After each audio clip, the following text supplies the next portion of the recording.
Bienvenue dans cette leçon sur le mouvement des particules chargées. Saviez-vous qu'une particule au repos ne ressent rien, mais qu'une particule en mouvement peut être déviée par une force invisible? Découvrons le secret de la force magnétique. Comprendre ce mouvement est crucial. C'est le principe utilisé dans les spectromètres de masse pour identifier des molécules ou dans les accélérateurs de particules pour sonder les secrets de l'univers et de la matière. La force qui agit sur une particule de charge, Q, se déplaçant à une vitesse, v, dans un champ magnétique, B, est la force de Lorentz. Elle est toujours perpendiculaire à la fois à la vitesse et au champ. Pour trouver la direction de cette force, utilisez votre main droite. Le pouce pointe vers la vitesse, l'index vers le champ magnétique, et votre majeur indique alors la direction de la force magnétique résultante. Puisque la force est toujours perpendiculaire à la vitesse, elle ne change pas le module de la vitesse, mais seulement sa direction. Cela crée un mouvement circulaire uniforme où la force magnétique agit comme une force centripète. En égalisant la force de Lorentz et la force centripète, nous pouvons déduire les propriétés du mouvement. Cette relation mathématique est la clé pour calculer le rayon de la trajectoire de la particule chargée.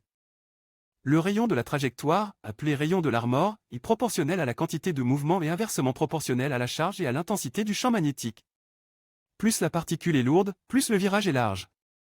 Fait surprenant, le temps nécessaire pour faire un tour complet ne dépend pas de la vitesse de la particule. C'est ce qu'on appelle la fréquence cyclotron, un concept fondamental en ingénierie des accélérateurs. Appliquons cela. Pour un proton entrant dans un champ de 0,5 Tesla à 2 millions de mètres par seconde, le calcul nous donne un rayon de courbure précis d'environ 4,2 cm. Si nous doublons la charge, comme avec une particule alpha, la force double également. À vitesse égale, le rayon sera modifié en fonction du rapport entre la masse et la charge de la nouvelle particule. Attention au signe de la charge. Un électron, chargé négativement, tournera dans le sens opposé à celui d'un proton. La règle de la main droite s'inverse ou s'applique avec la main gauche pour les charges négatives. Que se passe-t-il si la particule se déplace parallèlement au champ?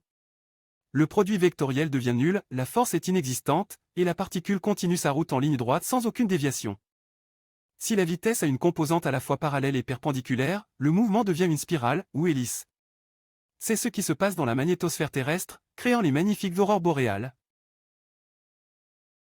En résumé, un champ magnétique uniforme force une particule chargée à suivre une trajectoire circulaire ou hélicoïdale. La force dépend de la charge, de la vitesse et de l'intensité du champ B. Retenez bien que le rayon augmente avec la masse et la vitesse, mais diminue si le champ magnétique devient plus intense. C'est la base de tout contrôle de faisceau de particules. Testons vos connaissances.